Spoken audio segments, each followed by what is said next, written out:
Hello and welcome to the Growing Green podcast.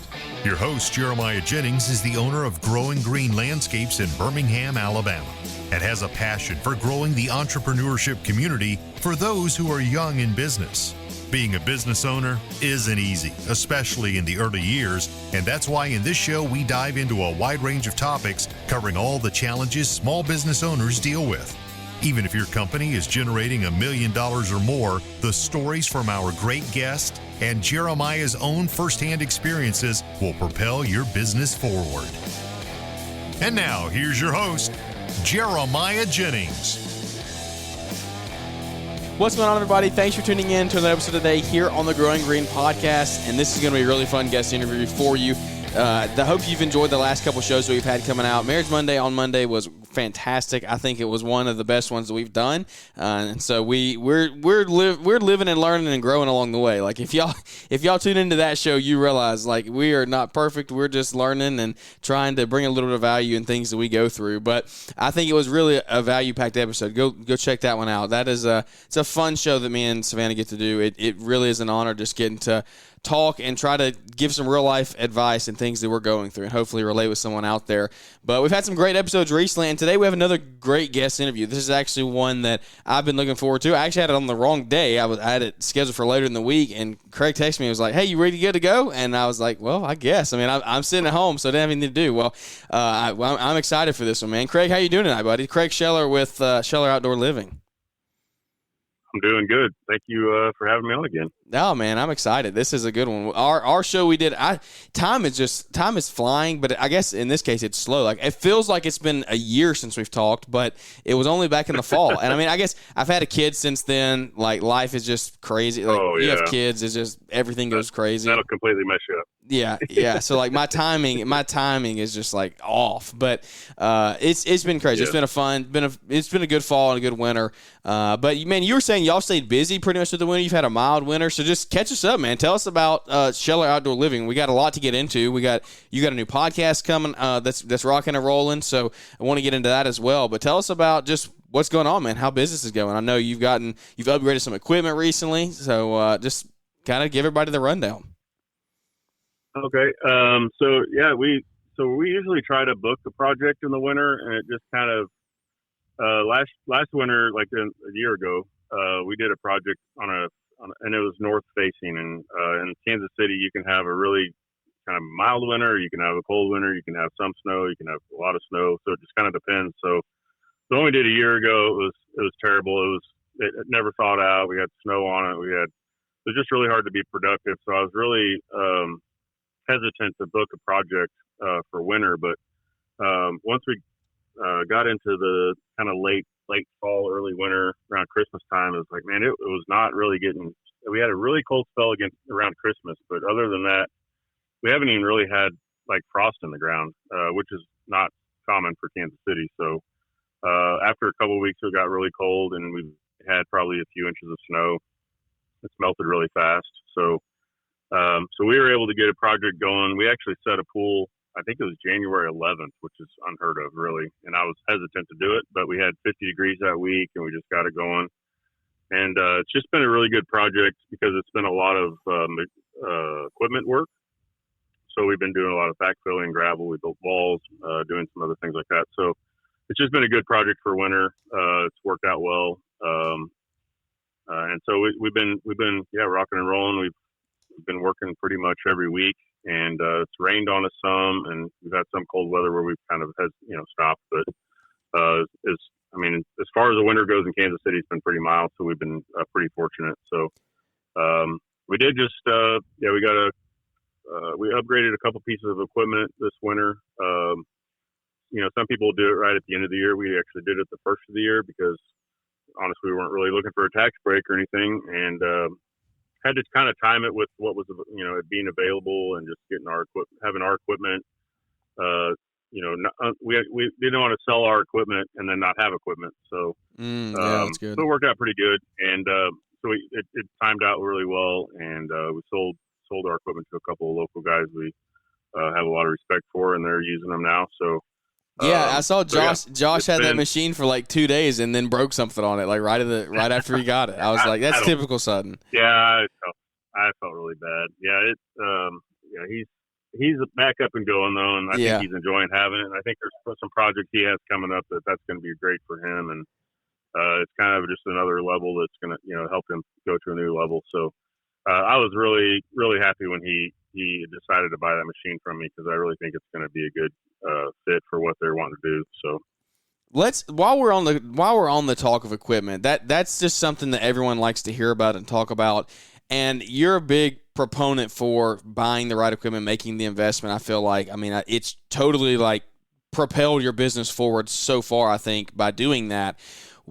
How important and crucial is it to you to just go ahead and make or let me ask you this. Let me rephrase the question. I want you to take it and go however you want to with it.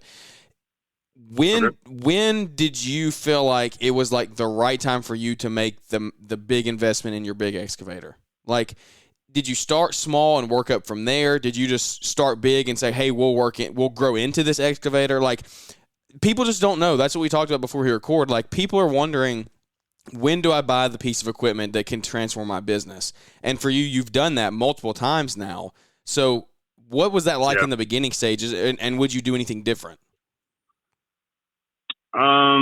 So the only thing I wish I would have done different was I wish I would have just bought the one I just bought when I started, or not when I started, but when I bought the other one. Just because it would have been like, it actually worked out well, because there's some, like, we have this steel wrist tilt rotator. Well, they just upgraded that to a different, they did an upgrade on it that it timed out really well with this purchase. So if I would have done it earlier, I wouldn't have had that upgrade. So I guess if I look back, maybe I wouldn't have done it differently. But I think for me, when I started, to preface all this in case somebody didn't hear the other episode, is like, I've been in the industry for 25 years, and 2.5 years ago I started contracting again after 5 years of being away, and that's the short version. So when I started again, it was like I had a really strong focus on what I wanted to do, and so we made do with renting equipment and then buying. We bought a Ditch Witch 1550 was the first thing we bought, and then I bought a 1-ton dump truck, and then an enclosed trailer, and we kind of things that I knew that I would need for a long time, that I knew that would get me by now, when I started. Mm-hmm. And we were going to do pools, and we were starting to bid pools, but we didn't have any sold yet, so there was no reason for me to have an excavator. And then we started getting a few pools sold, and then I pulled the trigger on an excavator. So it wasn't like I just went out and was like, oh, I want to do pools, I'm going to buy an excavator. I started looking, and I started shopping, and I started, I rented a few, and I looked at different brands, and I started, calling different dealers, and, asking people what they liked. I'd been out of the game for a while. What's new stuff, So I kind of had the work lined up, and then I also made sure when I purchased equipment that I purchased equipment for the type of projects I wanted to go get, because I didn't want to go buy a small excavator to go dig pools, or I didn't want to buy a huge excavator and not be able to get into somebody's backyard. So we really needed to find something that was a good size to get us going. And so we ended up with the 6-ton, that I just sold to Josh, and that machine was awesome. It was exactly what we needed. And then as our project started growing, I just felt, I could be more efficient with something a little bit bigger. And we just went to an 8-ton, or, it's probably a 20,000 pound machine. It's a big machine. But there's just some features on it that are different, and and I don't know how to explain this. The size to say that it's faster, it's more efficient. It can hold, it can dig faster, hold more weight. It has more capacity. But it's also a bigger machine, so you have to have the means to be able to move it, and it has to be able to get into somebody's yard. And we're set up with projects where we can either have that set up on a job, or we can take a fence down. We're not worried about access on the types of projects, putting a pool in. We got to get equipment back there. So yeah, we're going to figure out how to do it. So you're not worried about fitting through a little gate. You'll just take the whole fence down. Right. Exactly. Yeah. Exactly. So what I would tell people to do is if you're going to buy a piece of equipment, what are you doing now, and what can you afford, for one thing? What are you comfortable, getting into? But then what are you going to need now, and what are you going to need in 5 years? That's how I look at everything. I look at everything in 5-year increments. So like, I believe the equipment and the setup we have right now is what we need for the next 5 years. If something comes along in the next 3 years and I have an opportunity to do some projects that I might need a bigger excavator, then I would look at an excavator that would be like, how's this going to do for the next 5 years? You know, so like, it may so you're not limiting yourself to 5 years. You're just saying that's what you like. No, I'm just saying I think this machine would take us for 5 years, but then in 2 years, if I say, okay, what's the next 5 years look like? I don't know if that makes sense or not. Yeah, yeah. When I go to purchase something, it's not like I don't look right in front of me. I don't say, okay, I want to start hardscaping and I want to do a 10x10 patio. Okay, then just go rent a small dingo, you know, or a small excavator or something. But like, I may needed to do projects that were not what we're doing now to get started, so I needed equipment that would work for that, but also would be like the Ditch Witch 1550. I will always own one of those. You know, we don't use it all the time. But we use it a lot. And it's not like we would use that for every aspect of the jobs we do now. It's just one of the pieces of equipment we have now. So it's kind of where every piece of equipment we have does something for us in one way or another. So it's not just sitting and sitting idle. Yeah. So anyway, that's kind of how I look at it, plan for. So. Yeah, no, that's good. I like the fact of like looking ahead 5 years and saying I think within the next 5 years, this will get us there. But if we progress rapidly, then like you're not opposed to upgrading before the 5 years are up. You're just saying like, you believe that it's a good investment and it will at least last you for 5 years. Like you'll at least get that much use out of it. Yeah. And maybe you just add something else. Yeah. Maybe you get a mini skid steer and then 3 years later, well, we could use an excavator or now we need a full size skid steer, but that mini skid steer is still something you can use. And I kind of think that's what I was saying with having the Ditch Witch is like, I bought a full size skid steer, but I also still kept the Ditch Witch. Like, so, but that fits what we're doing. So like, you know, if somebody's starting out, I mean, you know, go rent a few pieces of equipment, different. That's the great thing about renting is you can try different sizes. You can try different brands. You can try a full skid steer or a mini skid steer or, you know, different sizes of excavators and kind of see what's working. Maybe you're limited to the trailer that you have. So you get a small excavator and a mini skid steer and you can pull on the same trailer, you know? But I would say that, you know, that's a good place to start is if somebody's wanting to get into hardscapes, they would, you know, definitely look at the mini skid steer. How long did you rent before you bought your first piece of equipment getting back into it 2 years ago? So I started in I think it was August 1st we started, and in the end of October I had a Ditch Witch. Oh wow! Okay, very fast. You did not wait long at all. Well, but also let me say that I was preparing to buy something. Yeah, like I knew you knew what. Yeah, you know? You weren't just like doing it for the first time, like you said. You've been in it, and y'all need to go back. Go back to August and listen to the show with Craig. I'll put that link to that show in the show notes today. The previous show we did. So go back, listen to that one first. Or not first, but it doesn't matter. Go get Craig's full story there, and then come back and listen to this one. Don't leave this one. Don't turn this one off to go listen. But go listen to that one after this one's done.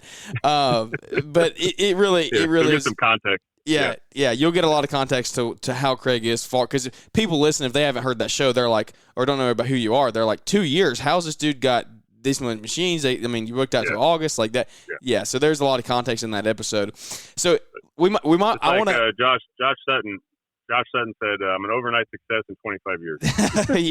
yeah, that's right. That's good. That's a good analogy. It takes a while. It's always a process, you know. Like I've been through a lot of different things in a lot of different parts of the industry, and a lot of different levels of the industry. And it's like I just landed back there in contracting, and kind of have really just focused on what I really want to do instead of being all over the place. And I think, you know, that's something we could talk about as far as that goes. But just being real, just trying to find a niche, you know, that's kind of what I've done. Do you have the confidence to bid for and land commercial contracts?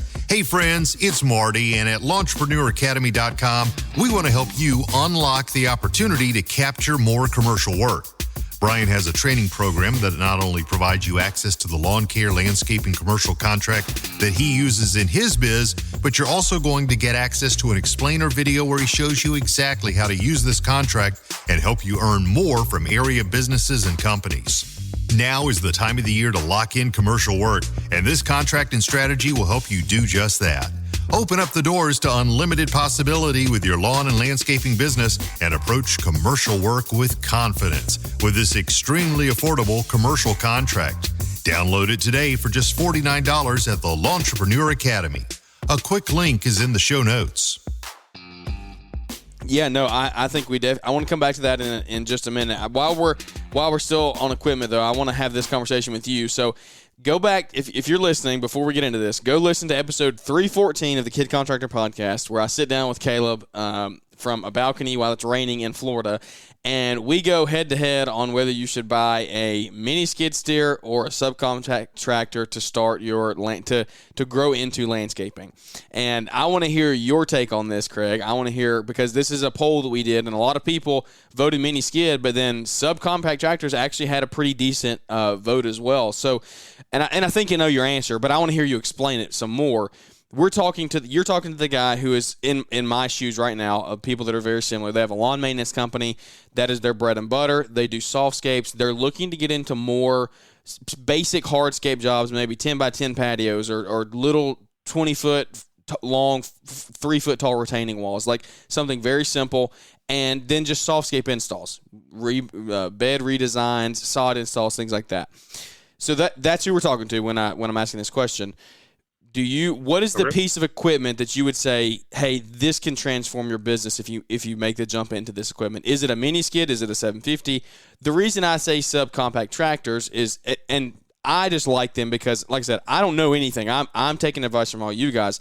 I've just seen subcompacts work well for a lot of different companies, and for me in the South, the tires don't mess up the yards near as bad as tracks do. And I actually had a conversation online with a guy the other day who said the same thing. They said up north, the tracks don't bother the yard as bad as they do down in the South. He had worked in both different places, and he said the Bermuda that you drive on in the South, tracks mess it up way worse than it does up north. Guys with tall fescue, things like that. I don't know that personally. I'm just saying that's what I've heard. And so for me, I just know what tracks do down here, and tracks will mess up your yard. If you don't plywood highway, you're going to be repairing the yard. End of story. And if you get into subcompacts, you can put turf tires on there, and then you still have 4-wheel drive, and you don't even have to have turf tires. You can just put normal tread tires on there, and you're not destroying the yard. You can turn better. Long story short, I'm way over explaining this. I wanted you to hear my point of view on it. What is your take on that? So would this have like a front loader bucket on it? Yes, yeah. It would have a bucket and then a backhoe attachment if you wanted that, and you can get all the attachments. You can get a grapple or a Harley rake, like all that stuff. Yeah. Okay.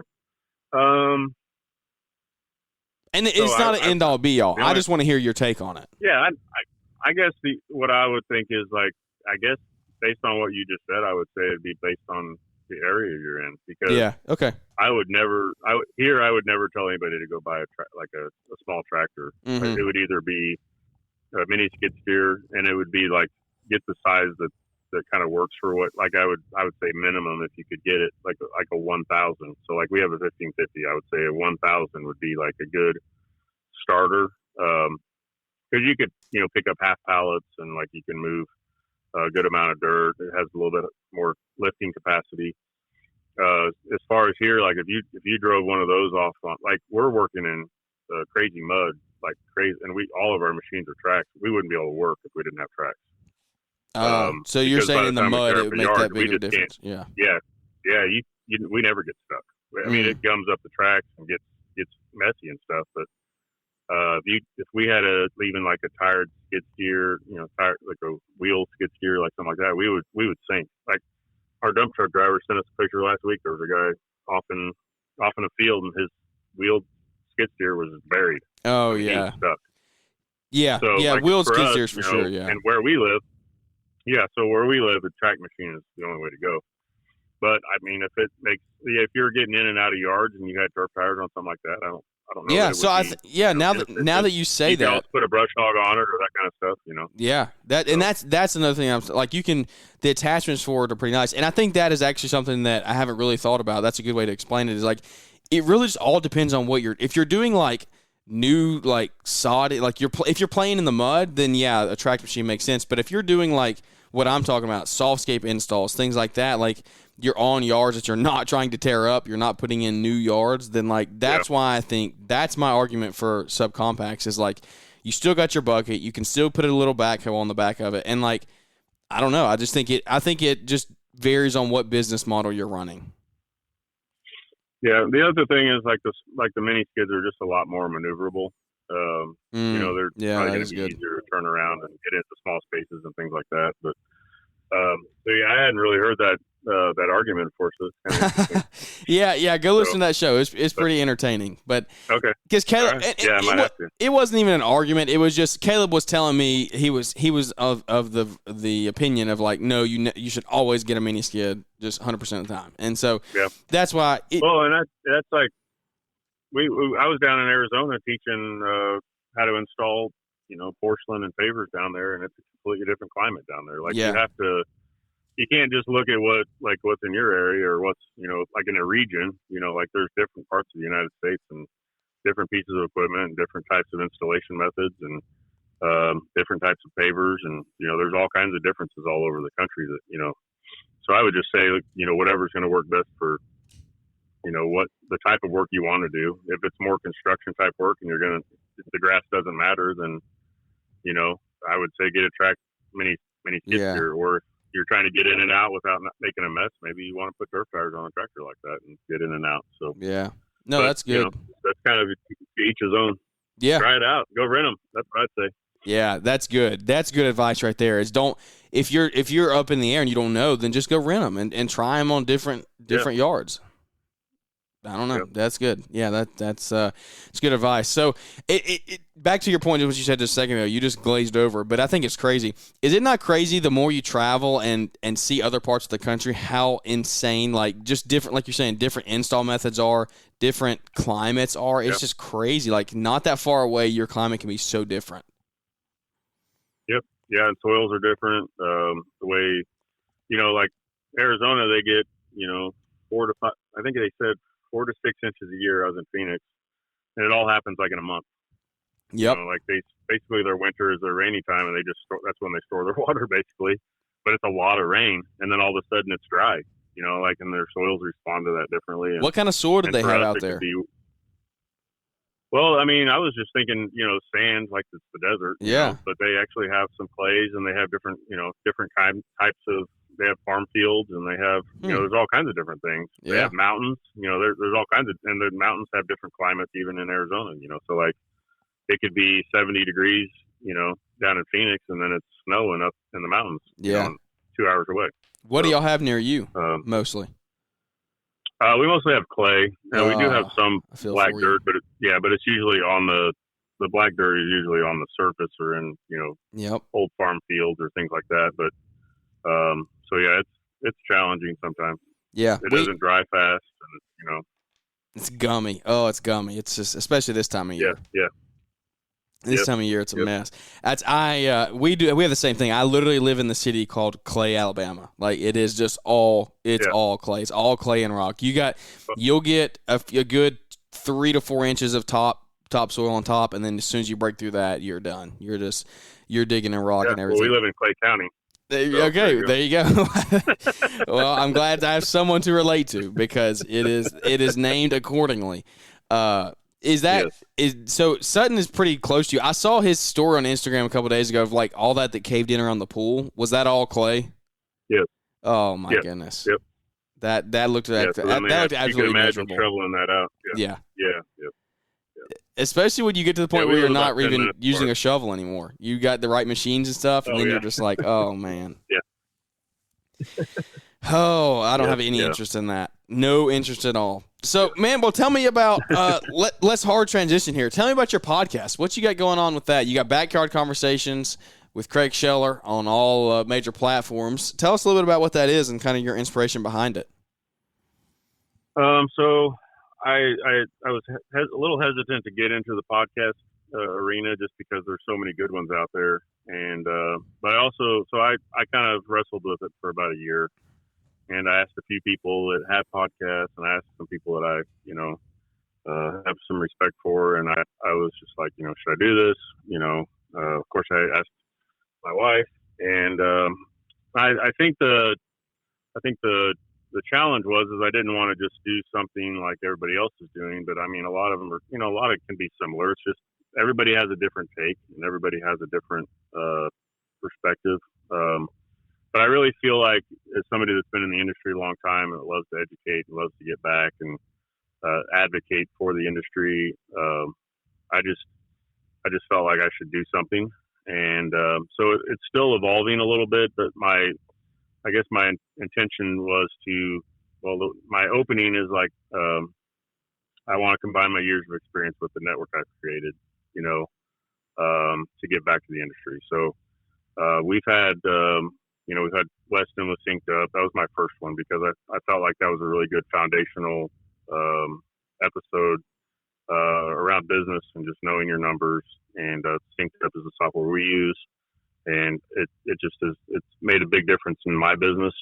And then we've had so with my previous travels and position as a manufacturer rep, I have some really good connections with manufacturers and things. So I've had people from Belgard on. I had my old coworker from Mirage on. We have CMP attachments on, which is attachments we use. I'm working to get other equipment companies that we use. Basically, I'm trying to introduce people to the products, equipment, companies that I'm partnered with. And when I say partnered, it doesn't mean I'm getting paid. It means that when I set into a relationship with somebody and I'm really happy with what we're getting as far as product or equipment or our relationship that we're building, I believe it's a partnership. Yeah, it's a good partnership. That's good. And what I'm doing is then sharing that partnership with others and saying, listen to these people's story, listen to the way they're taking care of me and other people in the industry, and this is why I partner with them. So that's really a big thing for me is like just showing how important relationships are and the network is. And then, I've always said throughout my career, it's really not a great idea to burn bridges because you never know when you got to cross back over. And, so like when I was a contractor, it was important for me to take care of my employees and my vendors and all that stuff. And then what happens? I go to work for a vendor, and then, even having good relationships with, my competition, because then when I went to the vendor, my competition was now buying from me and putting their trust in me. And I was their salesperson. And then again, I went to work for another vendor, and then that vendor I was working for became a customer. And then still down the line, the contractors were still customers. And then all of a sudden I want to go back into contracting. And now not only did I quit my job as a rep, but they invite me to go speak in different places around the country, and went to H&A and helped with their display and did outdoor demonstrations. So just creating that network and creating those partnerships, and then saying, just because I'm leaving this job doesn't mean that our relationship is over. I left on good terms with respect, and now I install their products. And so if I have something to share just because of the relationships I've built and how I've managed to take care of them, that's really something that I want to give back to. And then also just sharing relationships that I've built with contractors. Some of the people that have inspired me or been my mentors that aren't necessarily influencers on Instagram. I'm working on getting some guys that people maybe have never heard of, but they were an inspiration to me, and they give back to the industry in many ways that aren't on Instagram. Yeah. So there are those people out there. So I think sometimes we just get caught up in who's on Instagram, and there's fantastic people sharing a message and helping to educate the industry on Instagram and YouTube and through podcasts. But there's a lot of people that silently go through and do it that people don't even know about, So So that's those are the kind of things that I want to share, and that's kind of the goal through the podcast.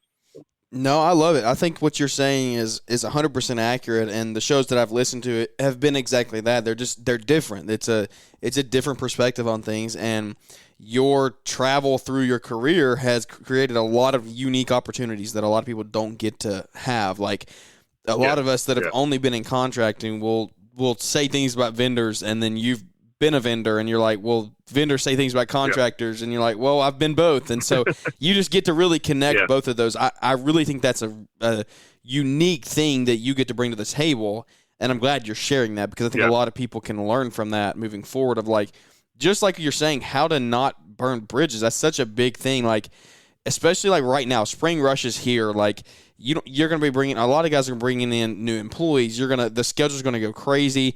You're going to have just people calling you left and right. You're going to get busy, and it's going to be very easy for like somebody to start complaining and you totally just like blow up or just blow them off. And if you do that, you never know when that's going to come back to you down the road.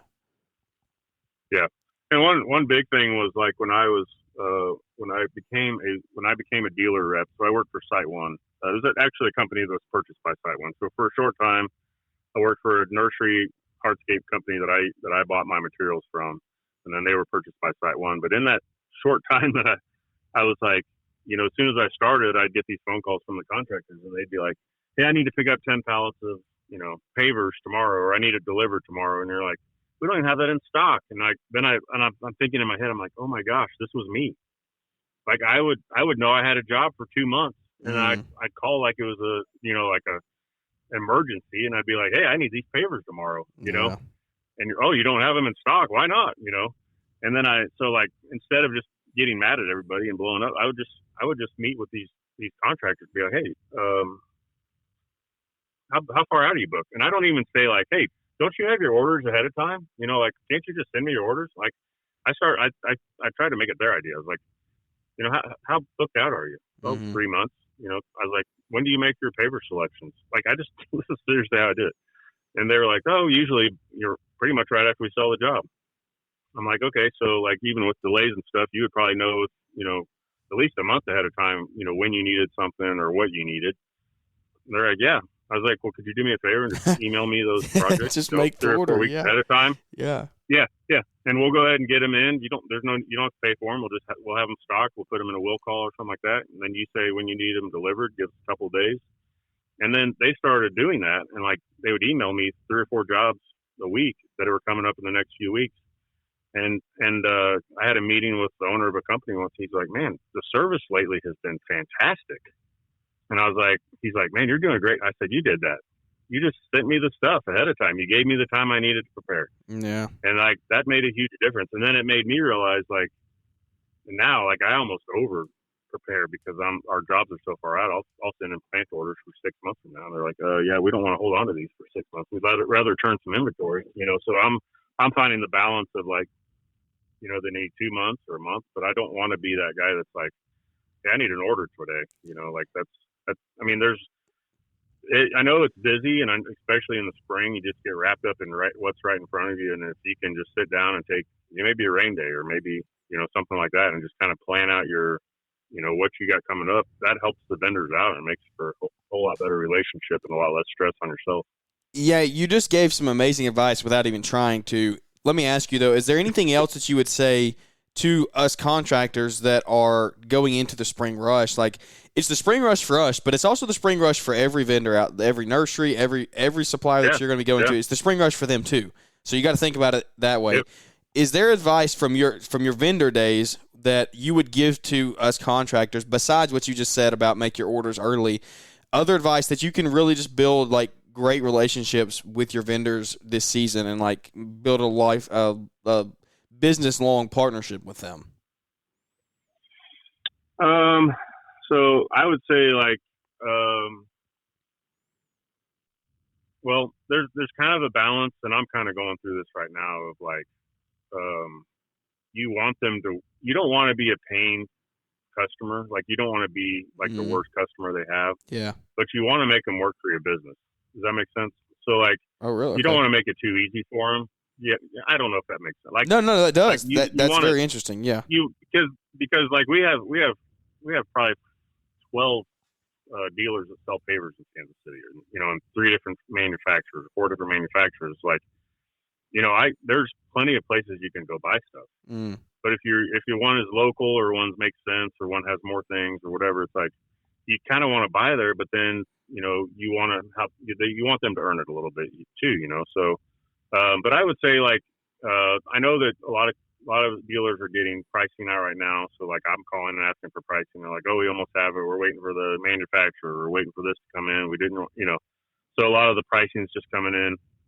They're stocking the nurseries. They're, getting, it's mulch season. So a lot of these, they'll get 2 mulch loads a day, or 3 sometimes. Their bins are just rotating like crazy. Or if it's fertilizer, sometimes it's good to talk, spend those winter months where you're kind of off and like, if you kind of know what your client base is going to be, hey, I'm going to need a pallet or I'm going to need 20 pallets of fertilizer, like anything you can do to kind of plan ahead and kind of give them what you need. And, like we have a supplier where we kind of buy the same pool plumbing package every time. And they're just like, I was like, should I consign it? Should I pre-buy it? And he's like, no, let's just, kind of tell me your jobs. And we'll, like, this is kind of what I need every job. And then we kind of just build that each time they deliver it. Like there's all kinds of different ways, but I think communication is always the problem, right? So it's a problem. If there's no communication, they don't really have like it's in every relationship. So I think it starts with communication, just letting them know what you need, seeing what they have, and then if they don't have it, say, hey, do you know where I can get it? And then they're helping you out by they're not necessarily sending you somewhere else, but they're helping you find what you need because they may know somebody else that has it. So I think communication's just remember too that every vendor can't carry every single item. Yeah. And I think that becomes a problem if you want somebody to carry something just because you want to shop there. It's really not logical in a lot of cases for them to do that. So yeah, 100%. So you might have to build a few partners. Yeah. Yeah, that's good. You got to build your network and grow your vendor list. Well, man, I know you've got soccer practice coming up to an end here probably pretty soon. I don't want to hold you too long. This is our second podcast in a row that we've done while you've been sitting in soccer practice. So, hey, you just get it in when you can, man. That's the life of life of an entrepreneur and a parent. So, I love every second of it. Well, I want to circle back to something you said earlier, and then we'll wrap up with this. Tell us why, or the importance of why you are settling down and like niching down, and you really know what you want to do, and you're going to stick to these certain things. What is that going to do for your business moving forward? Like, what is your reasoning behind that? Okay, I'm going to go back about 10 years. Okay, and I'm going to, you have some. You said you have, a lot of lawn care maintenance contractors listening. Yep. Some that want to get into landscaping, some that want to maybe even transition over to it. So when I started in 2008, I had a company. We did mowing, fertilization, we did spring cleanups, fall cleanups, we did pruning, we did all the fertilizer treatments, and we also tried to do landscape installs and so there's certain people that are in hardscapes and all that. So there's certain people to me that are wired to be the top person and kind of delegate, and they're really good at handling, okay, I need to hire a maintenance crew, and I need to hire a landscape crew, and I need to hire a fertilization crew. I'm not that guy. So I love being in the field, and I love working on the projects, and I'm learning to try to separate myself, in some ways to kind of help my guys just grow some wings a little bit. But so back then I had to really say, okay, what's my passion? Is it mowing yards? Is it laying down awesome stripes and going in 4 different directions and all that stuff? Or is it like, I really want to build and do construction and do hardscape and landscape and all that? So in 2011, I think it was, I made a decision to stop doing maintenance. And I basically cut a crew, cut a truck, cut mowers, cut, all the things that go along with that, and focus on hardscape. And what I realized was that I made a little less revenue, but I had half the. I think that year I cut my payroll by 30. I mean, I wasn't doing a ton. It was I cut my payroll by 30,000 and made like $10,000 more or something. So it was one of those things where I realized when I focused, I was able to actually focus on what I wanted to do and be a little bit leaner. So now what's happened is like we've kind of got into a niche where we're like, people call us to do the whole backyard, and they want us to take on the pool, the patio, the deck, any carpentry things, or like drainage.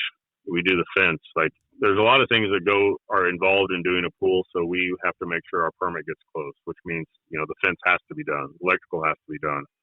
It has to pass inspection. So I just took that to the level of, instead of you calling a pool company and a fence company and a patio company and a landscape company and a carpenter and all that, why don't you just hire us and we'll take it off your plate? So our niche right now is basically general contracting backyards, and we start with a meeting and a design, and we end handing them a yard that they can enjoy without any, with little headache, compared to how it could be.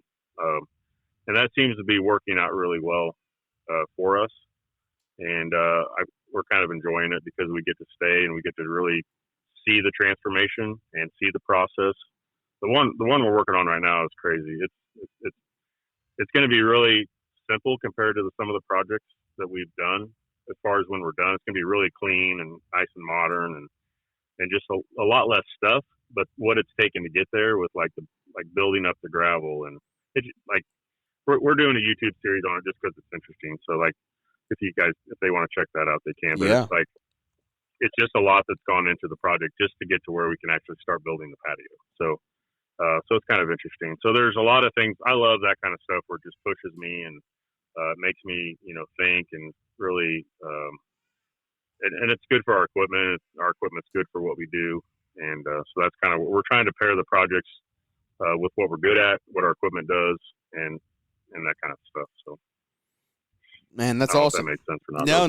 No, that's good. That's a very cool. That's a very cool transition and way to do things. I think it's very cool to start back up that way, and you just know what you're doing and you stick to that, and you don't need to be a jack of all trades and a master of none. You're do a few things, but you're good at it. So in Missouri, do you have to have a GC license?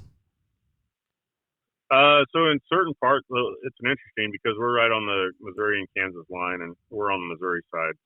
And I live, in a small town on the northeast side of Kansas City. And so it's like we're working in that town right now, but it's actually outside of the city limits of the town because the town's not very big. So we're actually working in the county. So we'll have that's pretty easy a permit to get, pretty easy to pass inspections. And then you go over to Kansas and they have there's a really hard permit process. And there's all these different things you have to go through, and that's where it's required on the Kansas side in that area to have a GC license to do a pool. So I went ahead and got the GC license in Kansas, and that also works in Kansas City, like Missouri. So we're doing a few pools in Kansas City, Missouri. So, but it's mostly in the Kansas City side. You really just need the GC license to do covered decks, and it's basically a resident. I could build a house basically. It's Class C, residential license. So we can put roofs on decks, and that's engineered stuff and structural. So a lot of the stuff we do is, everything that we do is permitted. That's another thing is we take that off of their plate. There's things that you don't think about that need permits. Pergola is technically supposed to have one because it's overhead. If you put a roof on a deck, it should have a permit. If you do a deck, it needs to be permitted. If you do a fence, sometimes they require a full survey because you have to make sure you're on the property line. So there's a lot of things that, if people just come and put a pool in or a patio, but they're like, oh, we can do a fence while we're here. You really need to. I'm shocked you don't have a permit for a pool. Oh, we do. Yeah. Okay. Oh, we do. Okay. I was just saying I'm sorry. Yes. Yeah. Yeah. No, you absolutely do. Yeah. I was excited. And there's we're in the permit process right now for a couple projects in the Kansas City limits, and it's they keep getting sent back to me because we're just not getting the details just right on our site plans or whatever. So there's I think in the time in 2020, 2021 when there was so much work going on, the permits pretty much got kicked back approved because all the stuff that was going on, I think things have slowed down because they're really nitpicking on the stuff now. So yeah, they're bored. So we're gonna have to really, yeah, exactly.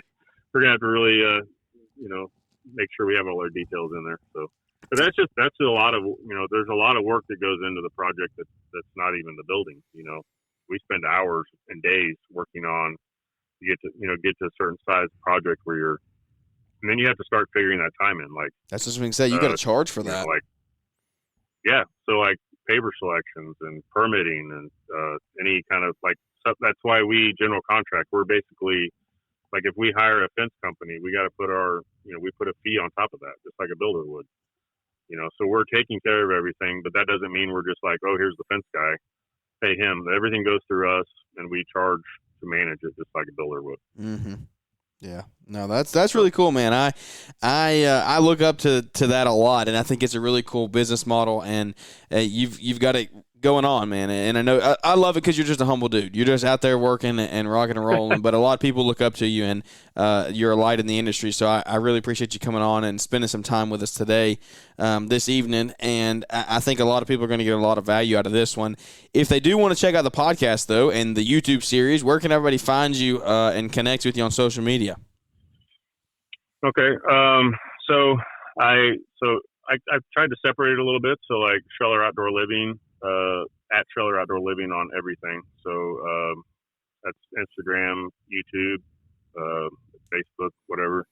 The podcast is Backyard Conversation. It's at backyard.conversations on Instagram, and then Backyard Conversations. We try to do every episode on YouTube, so we record either on Zoom or record in person. So like that's the thing. If I travel to like when I went to Phoenix, I just did a live one down there. Or I went to that's New Jersey, cool. Or Atlantic City. Yeah, I went to Atlantic City, and then I just set my GoPro up, and we have the Roadcaster, and we just sit there and talk, and it's pretty cool. So I try to do those in person as much as possible. And then so that's where you can find it. And I appreciate everybody listening, or hitting the like or whatever you do. We're not a big deal by any means, but we're having fun with it. We started using an editor for our videos this year, especially on this project, and I think it's just kind of taken those to a different level. It's kind of what was something for me in 2023 was like, all right, we've elevated our projects. We have good equipment and good trucks, and we're elevating the process, and we're trying to elevate we're just taking things to a new level. So I don't want to just put videos out there that are just me trying to sit there and edit, because I found out how bad I was at it as soon as I hired an editor. But we're still collecting all the footage, and then we send it off, and that's an investment. But to me, I don't do a lot of marketing, so for me that's another way to just show people the process of what we do and tell our story. So it's been really cool to kind of share those. So yeah, no, I love it, man. And I will tell you, if y'all are looking it up on podcast platforms, at least on Apple, it's Backyard Conversations with Craig Scheller, because there is actually another Backyard Conversations podcast. So, and I looked it up, and I really wanted that name just because I wanted to feel like when people listen, it's just like a couple guys in the industry sitting in their backyard around the fire, and that's just having a conversation. And there is a couple out there that are different. So yeah, you can probably find it, and or just go follow my Instagram, that I link it every time we post one. So yeah, that's another way to find it. Yeah, absolutely, man. I love it. Like you said, thank you so much for coming on and spending some time with us this evening. And it's always an honor to get to chat and talk a little bit. Man, I remember I saw you for like 30 seconds at Equip this year. You were caught up talking to somebody. I walked by and we waved at each other, and that was it. I was working. Yeah, you were working. I was like, I get to. Yeah, I was like, the only time I'd ever been there was as a vendor, like I was always working. And then I'm like, I get to go as a contractor. And then the company I worked for before, they put me to work. So really? That's we were running all over the place. Yeah. It's, like I said, so I saw you for like 30 seconds.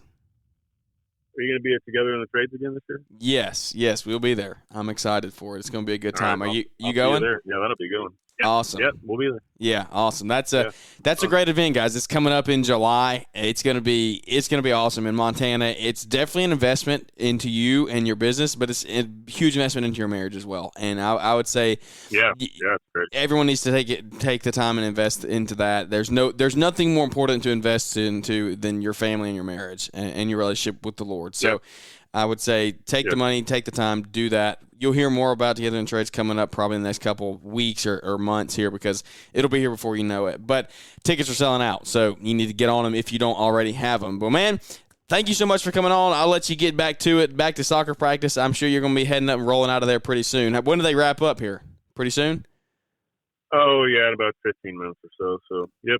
All right, man. Well, some emails and do all the other stuff I do. Yeah, I was about to say, let you get back and actually get a little good work done. So, well, man, I really appreciate it, and thank you everyone for listening and coming on and just tuning in with us today and hanging out. It means the world that we get to do this and just have voices in our industry that we get to hang out with and talk to and network and just try to bring a little bit of value to you each and every episode, so we can continue to grow the community one relationship at a time. That's what it's all about here. Thanks again for listening in. Thanks, Craig, for coming on, and we look forward to catching up with everybody here on the next episode.